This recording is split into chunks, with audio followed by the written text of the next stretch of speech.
Saudamos a todos com a paz do Senhor. Saindo um pouquinho dos meus rumos do Apocalipse, hoje eu vou dar uma palavrinha sobre predestinação. Queremos dizer que essa palavra,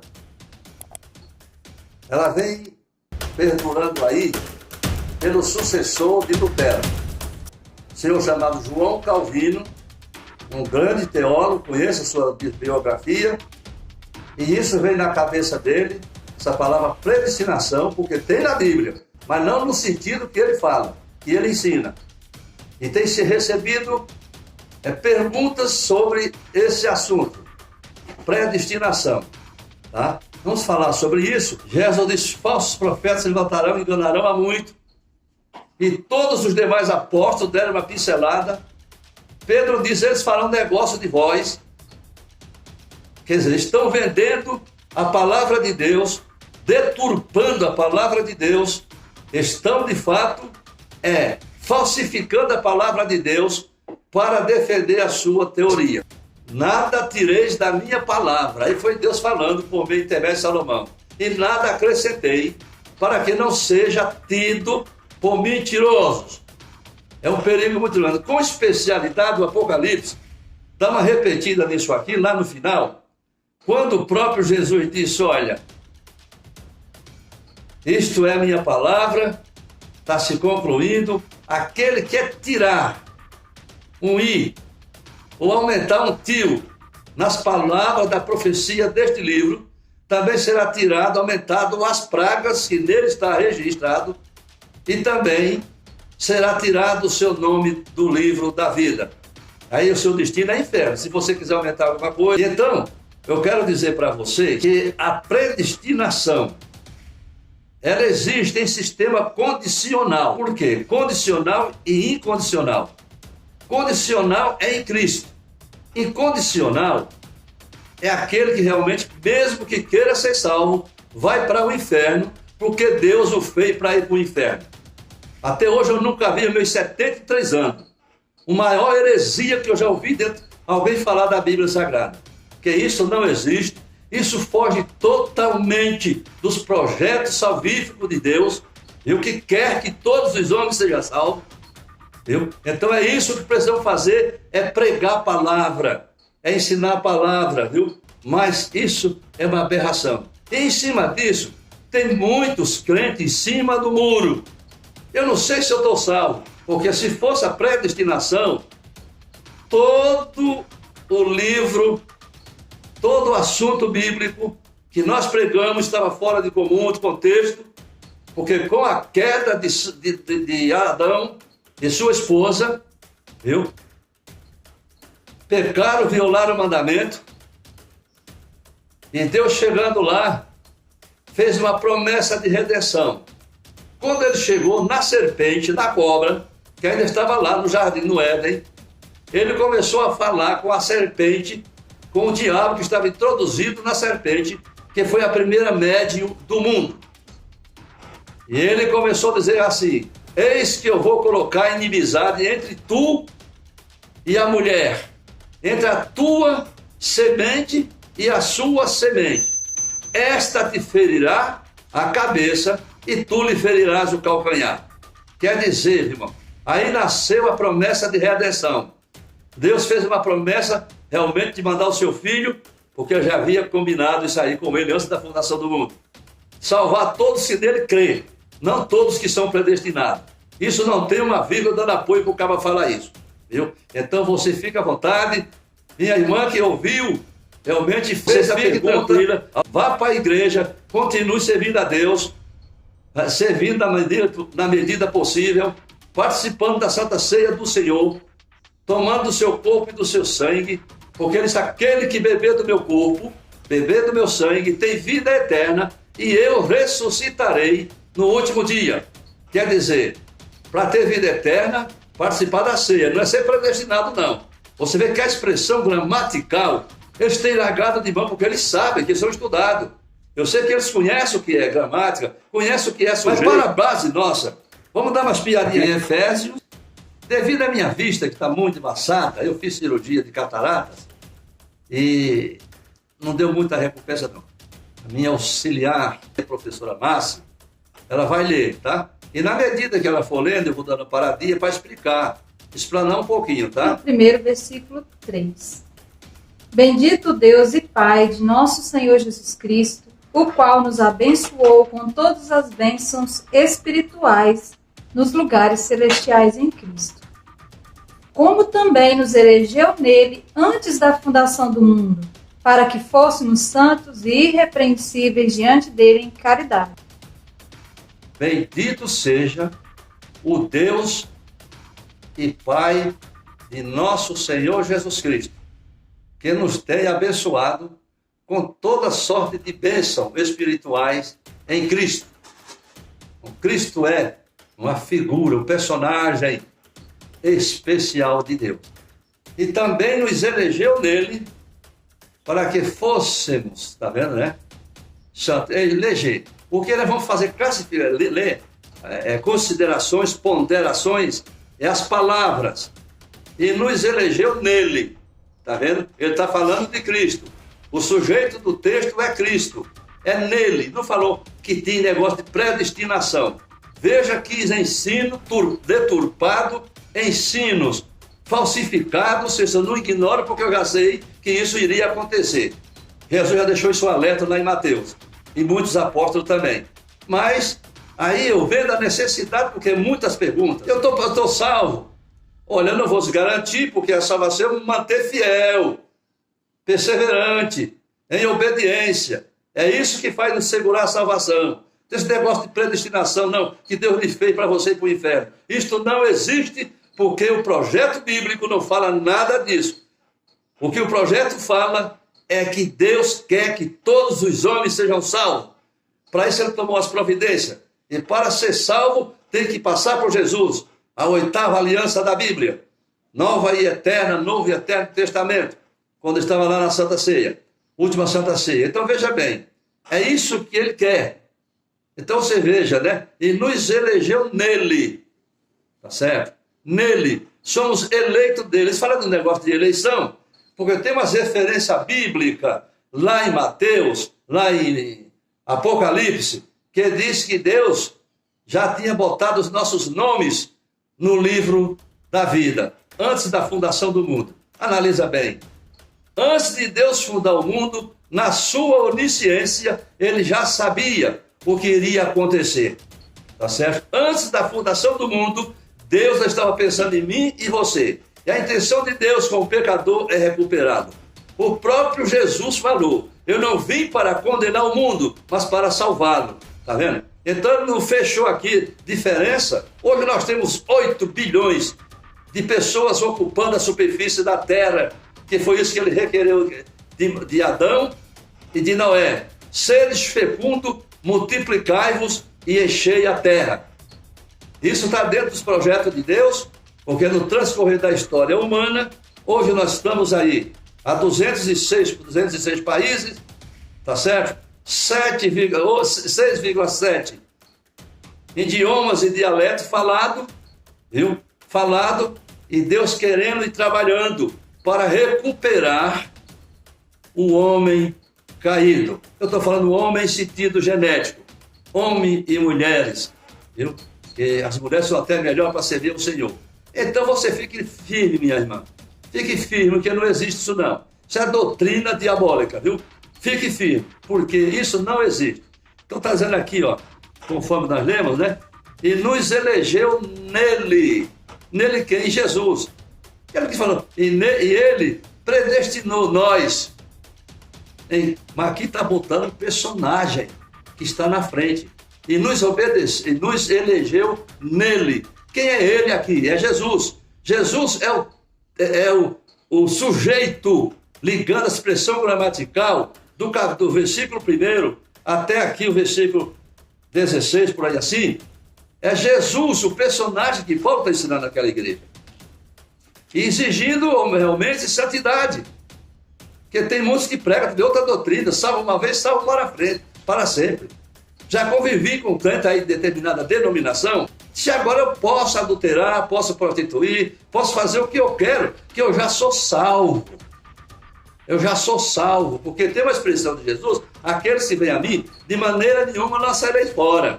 Mas Paulo chega lá na frente e diz, devemos pecar para que a graça seja mais graça? Eles de modo nenhum. Então, gente, é uma contradição muito grande, porque ele veio para tirar o pecado, viu? Porque com o pecado não entra no céu. Isso é a realidade.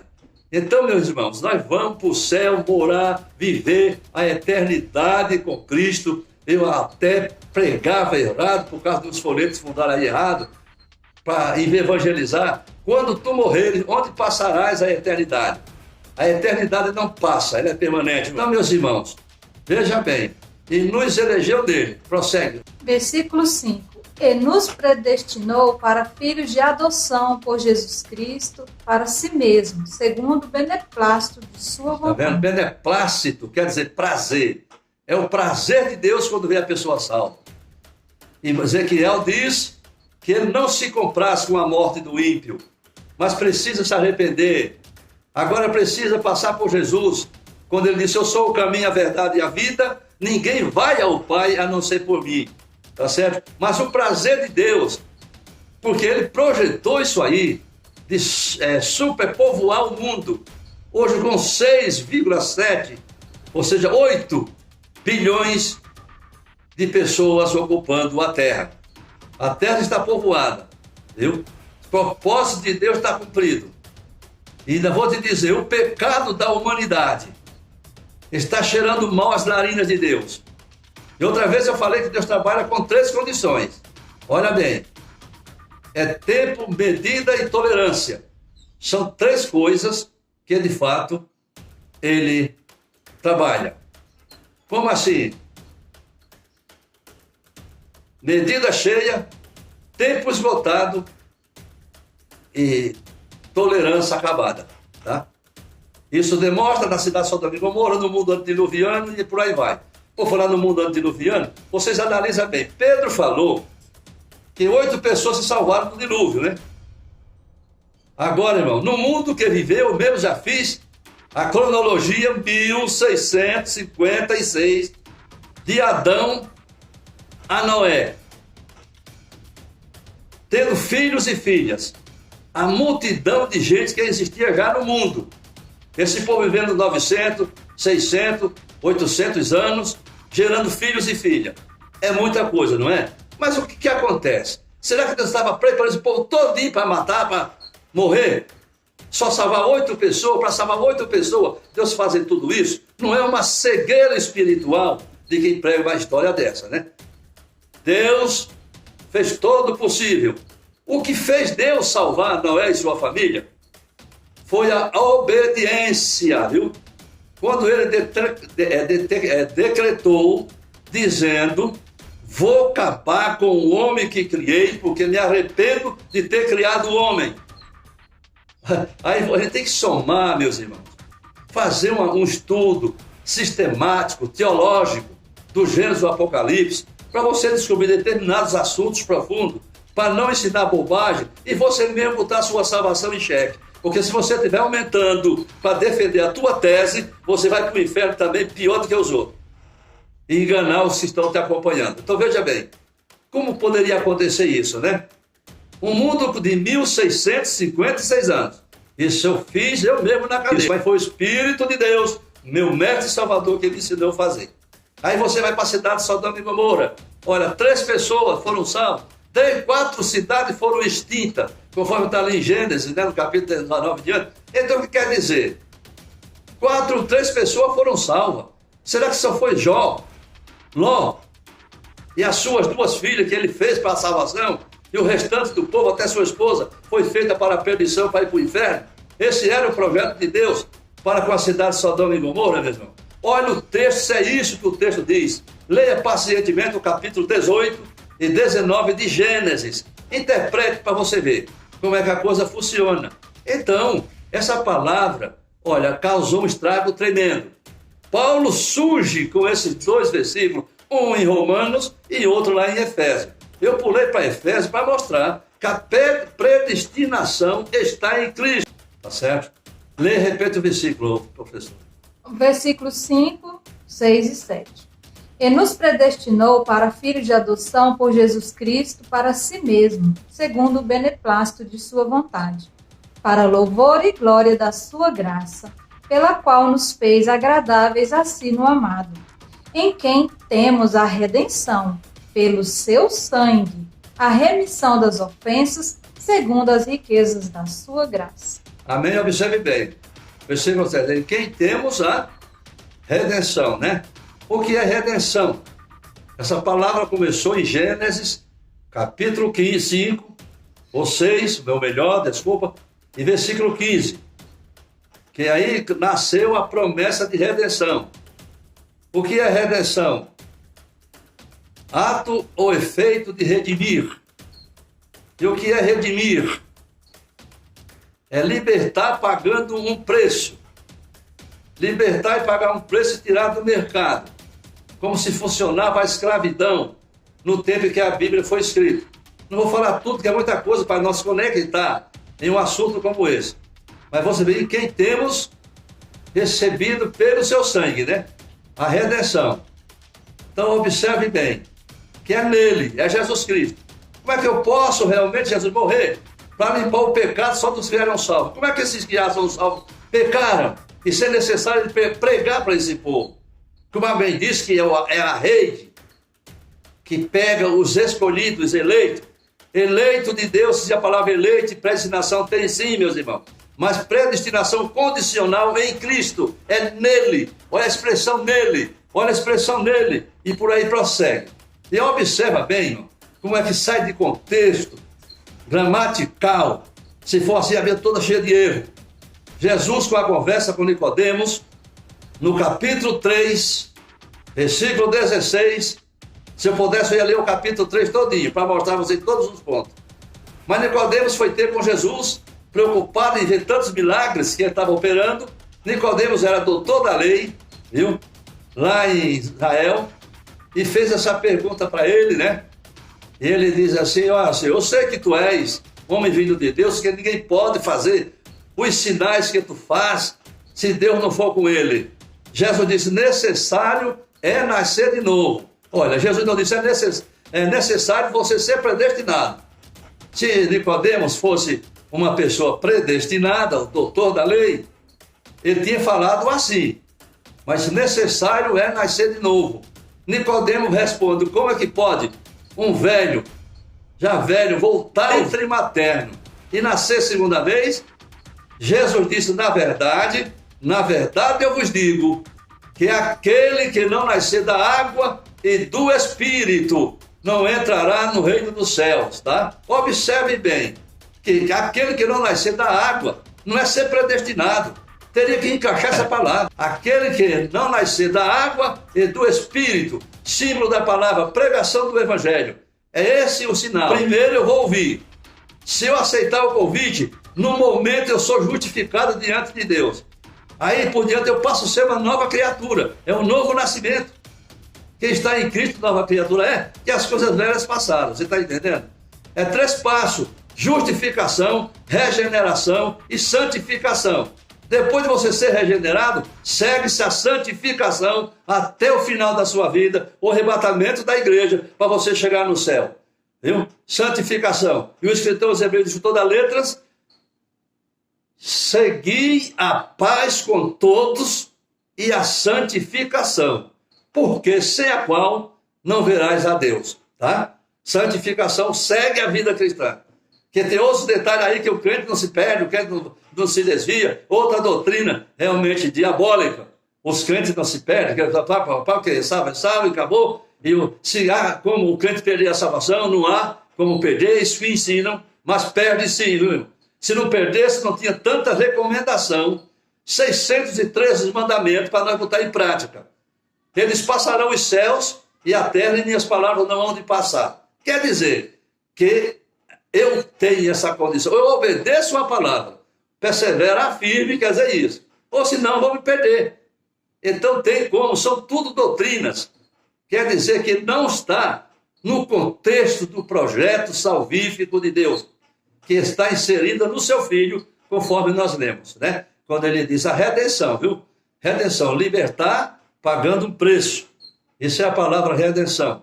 E aí, meus irmãos, chegando em João 3,16, ele diz o seguinte: olha, Deus amou o mundo de uma tal maneira que deu seu Filho unigênito para todo aquele que nele crer, não pereça, mas tenha a vida eterna.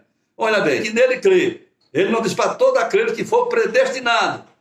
Observe que Jesus Cristo, para ter a salvação, tem que passar por ele, viu? Não existe esse negócio que Deus fez um para a perdição. Isso é antibíblico. Arruma algumas referências forjadas, como no caso de Faraó. A Bíblia diz que Deus endureceu o coração de Faraó. Meu Deus do céu, vamos interpretar a Bíblia. Se você não sabe, vá para o Espírito Santo, que o teu seminário, o teu doutorado não valeu nada, viu? Porque tem que o Espírito Santo ensinar. Por que Deus endureceu o coração de Faraó?